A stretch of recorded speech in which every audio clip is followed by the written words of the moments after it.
Dryer Vent Pros here in Goose Creek, South Carolina. Performing a dryer vent cleaning today, and we're up on the roof first. We're going to check this dryer vent cap, pull whatever lint we can get out of up inside here. And then we're going to go inside and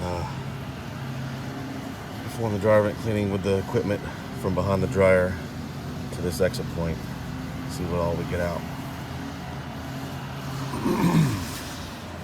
All right, we pulled a fair amount of lint out of this dryer vent cap, enough to be blocking the airflow pretty badly here at the exit point. So just that much right there is really going to cause your dryer to overwork itself and possibly overheat. So that's what we got from the dryer vent cap.